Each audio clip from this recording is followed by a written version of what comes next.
The river did not look like a battlefield. At dawn, the Sajó moved quietly to the Hungarian plain, its surface broken only by slow current and drifting mist.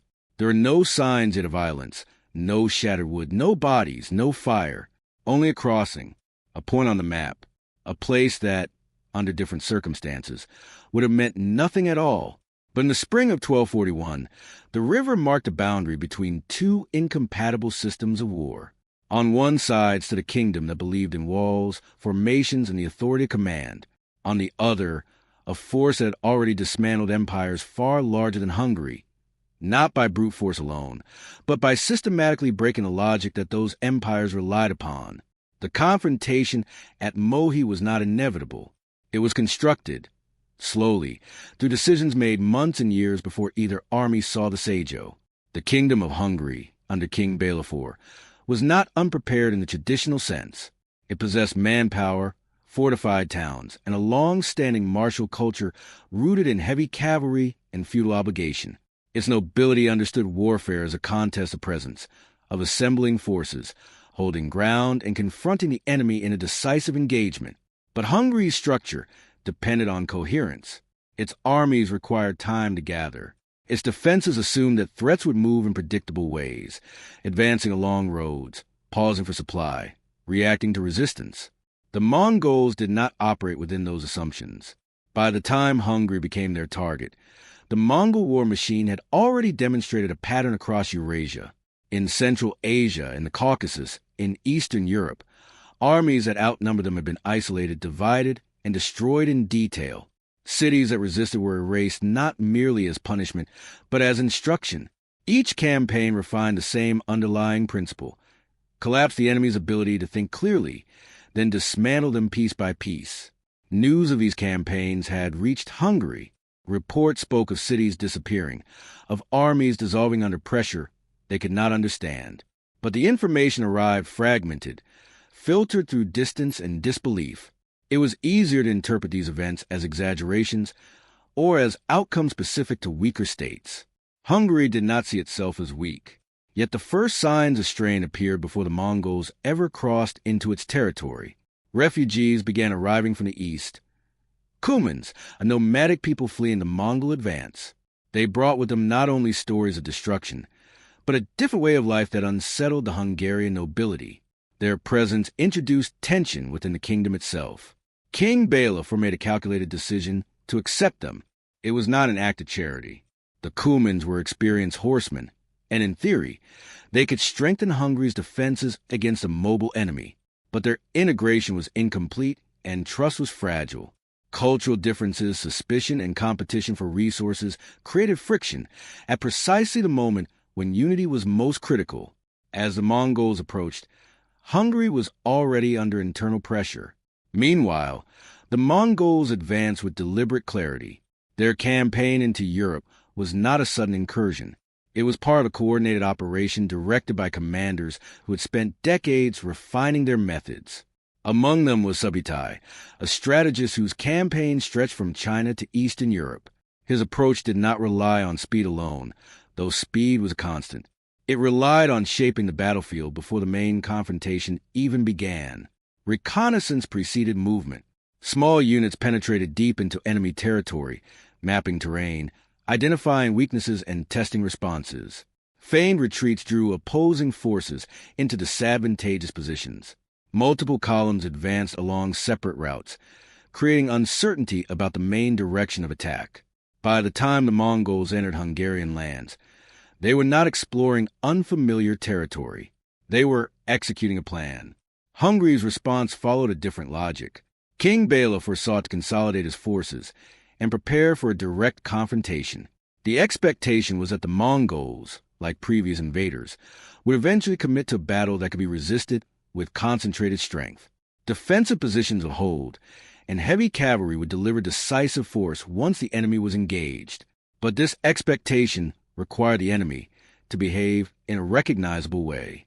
Instead, the Mongols disrupted the process of concentration itself. Raiding parties moved ahead of the main force, striking settlements, destroying infrastructure, and spreading fear. Communication between Hungarian units became unreliable. Reports of Mongol movements contradicted each other, not because they were false, but because they described different elements of a dispersed and coordinated advance. This fragmentation forced Hungarian commanders into reactive decisions. Some units moved prematurely, others hesitated, uncertain of where the main threat lay. The cumulative effect was not immediate collapse, but a gradual erosion of clarity. The kingdom's ability to assemble a unified response weakened before the main battle had even begun. At the same time, internal tensions intensified. The presence of the Cumans, once seen as a strategic advantage, became a source of instability. Accusations of disloyalty spread among the Hungarian nobility. In a moment of crisis, suspicion replaced coordination. The eventual expulsion and violent breakdown of the Cuman alliance removed a potential cavalry force at the exact moment it was most needed. This was not a direct result of Mongol action, but aligned with their broader strategy. The enemy did not need to be physically divided if it could be made to divide itself. By early April 1241, the situation had narrowed toward confrontation. The Hungarian army, having gathered under King Béla IV, moved to block the Mongol advance near the Sajó River. The location offered a natural defensive line. The river limited movement, and the bridge at Mohi became a critical point of control. If held effectively, it could restrict the Mongols' ability to bring their full force to bear. This decision reflected a return to familiar principles.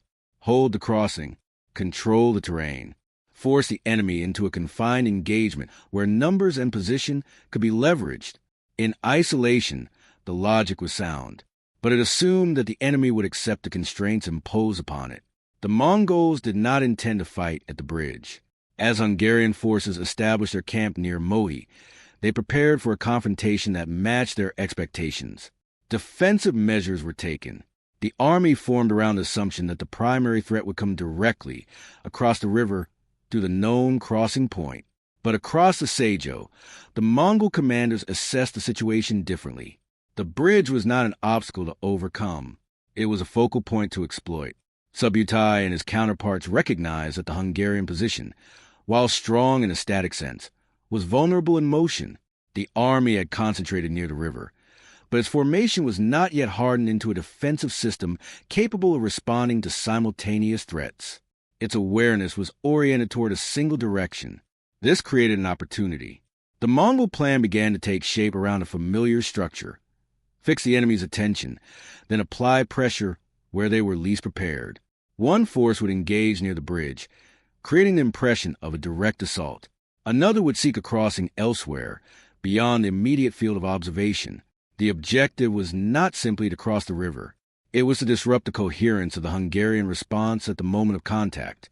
Timing would be critical. If executed correctly, the Hungarian army would be forced to react to multiple threats without a clear understanding of their scale or intent. Decisions would be made under pressure, based on incomplete information, and once those decisions began to diverge, the structural advantages of the Hungarian position would begin to erode. On the eve of battle, the conditions were set. The Hungarian army waited near the Sajó, prepared to defend the bridge and confront the enemy in a manner consistent with its traditions. Across the river, the Mongol forces prepared to initiate a sequence of actions designed not just to defeat that army, but to unravel it. The river still moved quietly in the darkness, but by morning, it would no longer mark a boundary between two sides. It would become part of the mechanism through which one system of war was broken by another. The night before the battle did not feel decisive. Within the Hungarian camp, positioned west of the Sajó River, activity settled into a controlled stillness. Fires burned low. Units remained grouped, but not rigidly arranged. The army had gathered in strength, yet its formation reflected expectation rather than immediate threat. The river, and more importantly the bridge at Mohi, was assumed to channel the coming attack into a single direction. King Béla IV commanded a force that, on paper, was formidable. Hungarian heavy cavalry, armored nobles and their retinues, formed the core striking element. Around them were infantry levies, crossbowmen, and contingents drawn from various regions of the kingdom. The presence of high-ranking church officials, including Archbishop Ugrinsak, reflected both the political and symbolic weight of the confrontation. This was not a border skirmish. It was understood as a defense of the realm itself. Yet cohesion did not equal integration. The army had assembled under pressure. Its components retained their own chains of command, their own expectations of how battle should unfold. Coordination depended heavily on shared assumptions rather than rehearsed structure. Orders could be given, but execution relied on interpretation in the moment. Across the river, the Mongol forces operated under a different system. Their commanders, most notably Subutai and Bataclan, did not depend on proximity to maintain control. Units were organized in decimal structures, each with defined roles and the ability to operate independently while contributing to a larger plan. Communication was rapid, disciplined, and practiced. Movement did not require constant oversight. It followed pre-established intent. This difference would shape the opening of the battle. Before dawn on April 11th, 1241, the Mongols initiated contact, not with their full force, but with a targeted action at the bridge. A detachment advanced toward the crossing, applying pressure in a manner that confirmed Hungarian expectations. The engagement was real but limited. It was designed to draw attention, to anchor the Hungarian perception of where the battle was beginning. Hungarian forces responded quickly. Units moved to reinforce the bridge, pushing back against the Mongol advance. The initial clash favored the defenders. The confined space of the crossing limited the effectiveness of Mongol mobility, and Hungarian resistance held. Reports circulated within the camp that the enemy had been checked, perhaps even repelled. This moment of apparent success carried weight. It reinforced the belief that the battlefield had taken expected shape, that the river would serve as a barrier, that the Mongols would be forced into a direct confrontation, and that Hungarian strength could be applied effectively at a single point. But beyond the immediate field of vision, the battle was already expanding. Under cover of darkness, a separate Mongol force had moved along the river, searching for a crossing point beyond the defended bridge. They identified a ford downstream, less obvious, less defended, but sufficient for passage. Preparations began quietly. Materials were gathered. Temporary bridging methods were employed where necessary. By the time the Hungarian army focused on the bridge engagement, another element of the Mongol force was already in motion. As dawn approached, the second crossing was executed. Mongol units began to move across the river at the ford, establishing a presence on the western bank. Their objective was not immediate confrontation, but positioning. They advanced toward the Hungarian camp, maintaining coordination with the forces at the bridge. The structure of the battlefield was changing. What had been perceived as a single axis of attack was becoming a multi-directional engagement. Yet this shift was not immediately recognized within the Hungarian command structure. Information traveled unevenly. Observations were partial. The assumption of a frontal assault continued to shape responses. Then, as morning broke, the Mongols escalated. At the bridge, pressure increased. Siege equipment, portable and rapidly deployed, was brought forward. Catapults began to launch projectiles into Hungarian positions, disrupting formations and creating openings. Under this intensified assault, the Mongols forced a crossing at the bridge itself. Now, Mongol forces were advancing from multiple directions. One contingent pressed forward from the bridge. Another, having crossed at the ford, moved to engage from a flank and rear. The Hungarian army, still oriented toward the original point of contact, began to experience the effects of this envelopment. Command decisions became reactive. Units that had been positioned to defend the bridge were now exposed to attacks from unexpected angles. Attempts to reorient formations introduced confusion. Communication between different elements of the army became strained. Orders issued in one part of the field did not always reach another in time to produce coordinated action. The battlefield environment amplified these challenges. The Hungarian camp itself, constructed as a defensive enclosure using wagons and other materials, offered temporary protection but limited mobility. As Mongol pressure increased, this enclosure became both a refuge and a constraint. Movement within it was restricted. Deployment outward required organization that the situation no longer allowed. Meanwhile, the Mongols maintained operational clarity. Their forces did not converge chaotically. Each element continued to apply pressure according to its role. Mounted archers advanced, withdrew, and repositioned with precision. Arrows were delivered in sustained volleys, targeting not only individuals but the cohesion of units. The objective was not immediate breakthrough, but cumulative disruption. Hungarian heavy cavalry, the army's decisive arm, faced a narrowing set of options. In open terrain, their charge could deliver concentrated force capable of breaking enemy formations. But within the evolving battlefield at Mohi, opportunities for such action were limited. The presence of the river, the enclosure of the camp, and the multi-directional nature of the Mongol attack reduced the space in which cavalry could maneuver effectively. Some charges were attempted. When executed, they achieved localized success, driving back Mongol units, creating temporary relief. But these actions were not sustained. The Mongols did not remain fixed targets. They absorbed the impact, withdrew in controlled patterns, and returned once the momentum of the charge dissipated. This cycle imposed a cost. Each attempt to regain initiative required coordination and timing that became increasingly difficult to achieve. As the Hungarian army adjusted to one threat, another emerged. The sense of a stable front line, essential for organized resistance, began to dissolve. Within the command structure, the situation became progressively unclear. King Béla IV and his commanders faced a battlefield that no longer conformed to initial expectations. The distinction between main effort and secondary threat blurred. Decisions had to be made rapidly, often based on incomplete or outdated information. The presence of multiple Mongol axes created a continuous dilemma: where to commit forces and where to hold. As pressure mounted, the Hungarian army compressed inward. The defensive enclosure, once a measure of security, became a point of concentration under sustained attack. Mongol forces closed in, maintaining distance where necessary, tightening the perimeter gradually. Arrows continued to fall. Openings were probed, then exploited. The psychological effect was cumulative. Units that had entered the battle expecting a defined engagement now faced an environment of constant pressure without clear resolution. The absence of a single decisive moment, of a point at which victory or defeat could be recognized, eroded confidence. Fatigue increased. Coordination weakened further. Yet the collapse was not immediate. Resistance continued. Commanders attempted to restore order, to identify a point at which the army could break out or reestablish a coherent line. The presence of experienced fighters, the weight of armor, and the determination to hold ground sustained the defense longer than the situation might otherwise have allowed.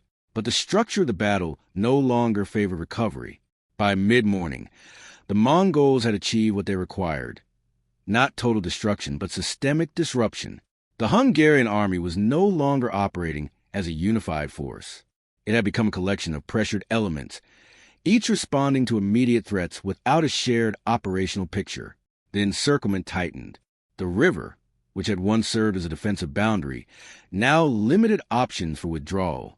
The camp, once a position of strength, constrained movement. The Mongol forces, maintaining coordination across multiple axes, continued to apply pressure with measured consistency. The engagement at Mohi had moved beyond confrontation. It had entered a phase where the outcome would be determined not by a single decisive action, but by the cumulative effect of decisions made under pressure, decisions that, increasingly, were shaped by the conditions imposed by the enemy rather than by the intentions of those who commanded the field. The turning point did not arrive as a single moment. There was no clear signal, no identifiable collapse that could be seen and understood in real time. Instead, the structure of the Hungarian army gave way in stages, each failure compounding the last, each decision narrowing the range of possible recovery. By late morning, the encirclement was no longer theoretical. Mongol forces had completed their convergence around the Hungarian camp, not in a solid ring, but in a controlled perimeter that could expand and contract as needed. Openings appeared, but they were not weaknesses. They were deliberate, gaps that invited movement, that encouraged attempted escape, that redirected pressure outward in predictable ways. Within the camp, the situation had shifted from resistance to survival. Commanders could still issue orders, but those orders no longer shaped the battlefield. They responded to it. Units moved not as part of a coordinated system, but as isolated groups attempting to avoid immediate destruction. The distinctions between formation, reserve, and frontline had dissolved. The Hungarian army was still present in physical terms, but operationally, it had ceased to exist as a unified force.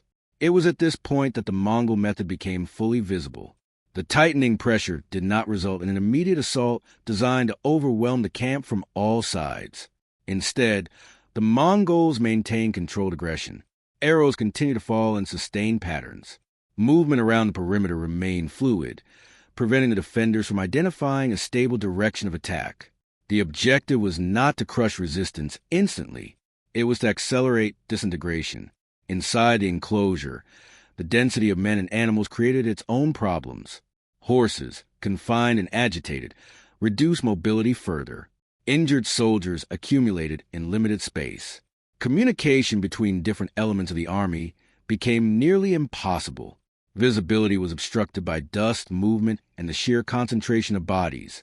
In such conditions, decision-making narrowed to immediate reaction, and it was within this environment that the final phase began. At some point, difficult to define precisely in sequence, the pressure breakout overcame the impulse to hold position. The enclosure, once a defensive structure, had become a trap.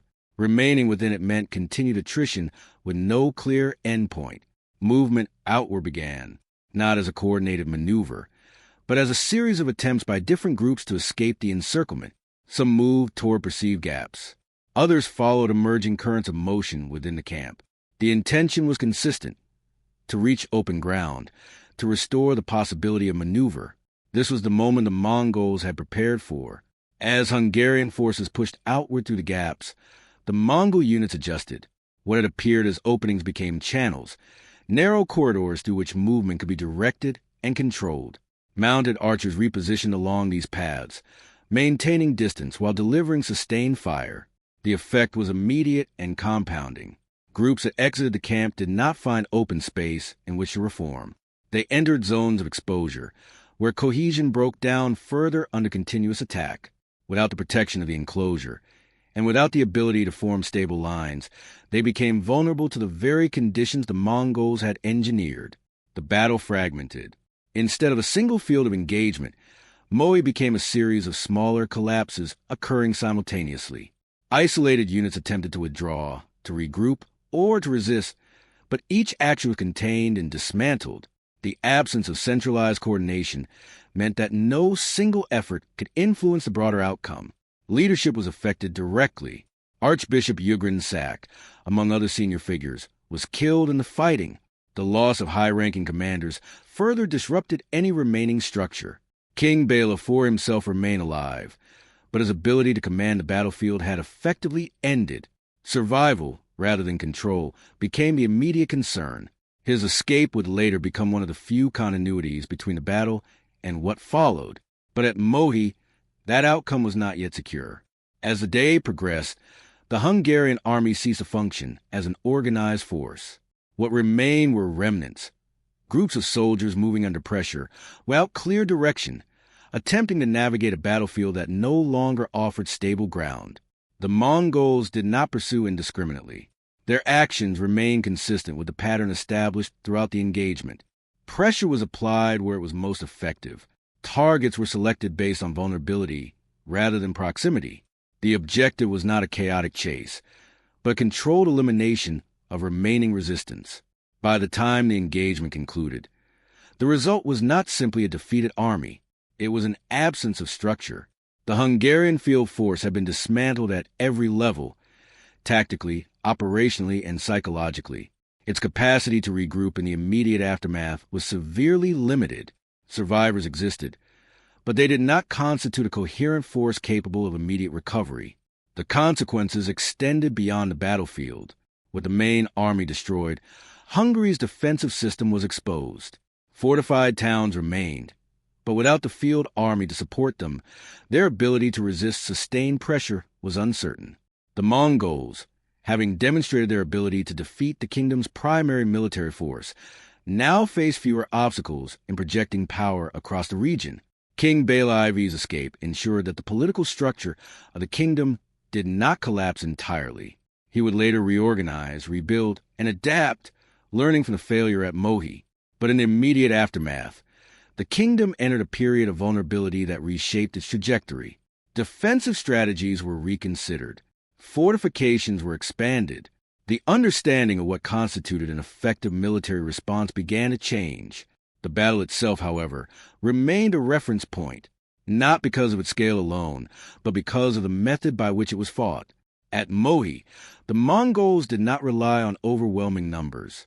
Their strength lay in coordination, in the integration of movement, communication, and intent across multiple elements of the battlefield. They did not seek to meet the Hungarian army on its own terms. They reshaped those terms until the existing structure could no longer function. This distinction defined the outcome. The Hungarian army fought according to a model that required clarity, defined fronts, identifiable threats, opportunities for decisive action. The Mongols denied each of these conditions in turn. They replaced them with ambiguity, pressure, and controlled fragmentation.